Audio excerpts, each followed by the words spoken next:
Sesaat lagi kita ikuti kuliah 7 menit.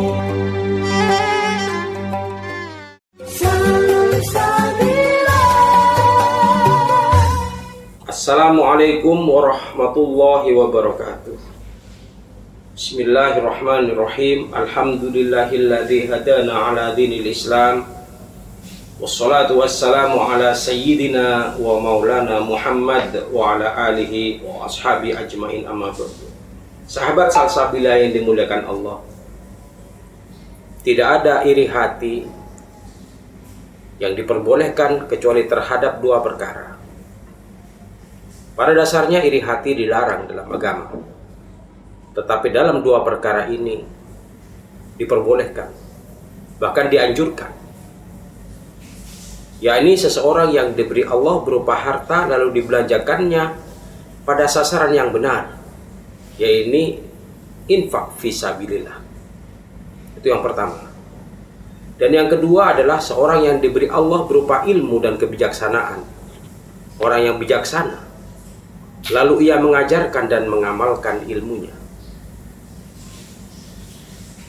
Sahabat salsabila yang dimuliakan Allah, kedua orang tersebut memang pantas dicemburui, bukan karena kelebihan dunia semata yang mereka miliki, tetapi karena mereka mampu menundukkan hawa nafsu yang mencintai dunia secara berlebihan, sehingga harta yang mereka miliki tidak menghalangi mereka untuk meraih keutamaan tinggi di sisi Allah. Begitu juga orang yang berilmu, begitu rela mengorbankan waktu dan tenaga untuk mengajar, mengabdi, agar orang-orang di sekitarnya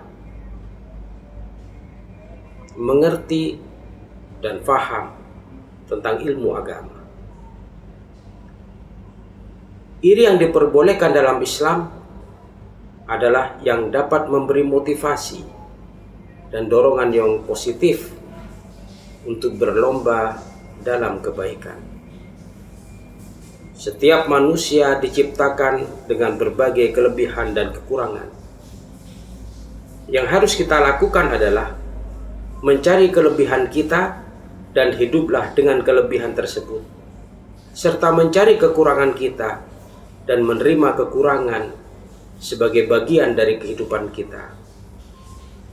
Rasulullah Shallallahu Alaihi Wasallam memberi nasihat kepada kita, barang siapa yang menjadikan dunia tujuan utamanya, maka Allah akan mencerai-beraikan urusannya dan menjadikan kemiskinan. Tidak pernah merasa cukup, selalu ada di hadapannya, padahal dia tidak akan mendapatkan harta benda duniawi melebihi dari apa yang Allah tetapkan baginya. Dan barang siapa yang menjadikan akhirat niat tujuannya, maka Allah akan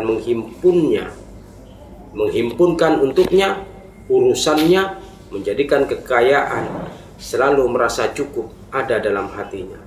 Dan harta benda duniawi yang datang kepadanya dalam keadaan rendah tidak bernilai di hadapannya.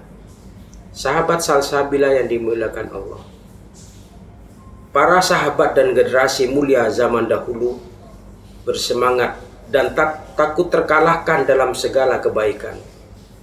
Kalau mereka mampu untuk mengerjakannya, maka mereka tidak akan menunda-nunda untuk dikerjakan di kemudian hari.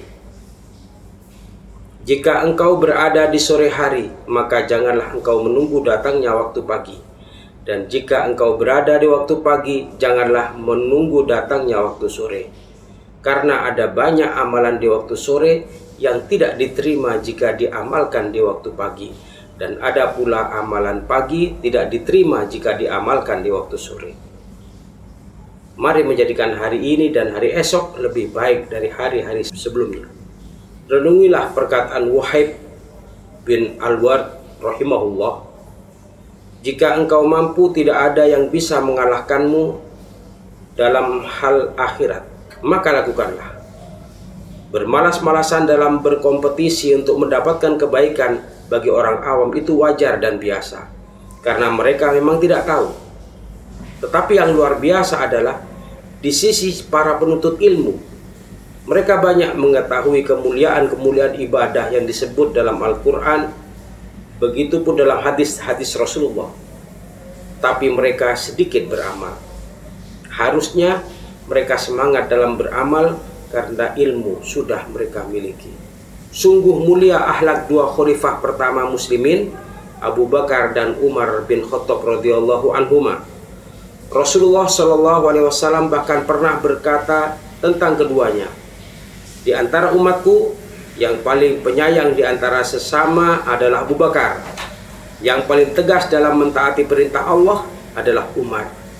Tak heran jika keduanya merupakan sahabat terdekat Rasulullah Shallallahu alaihi wasallam, sebagaimana dikatakan Ali bin Abi Thalib.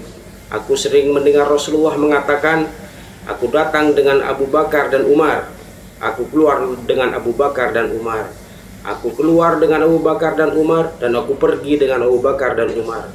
Aku memohon kepada Allah agar Dia mengumpulkan engkau Umar bersama kedua sahabatmu itu, Rasulullah Shallallahu alaihi wasallam dan Abu Bakar. Wallahu a'lam. Wassalamualaikum warahmatullahi wabarakatuh.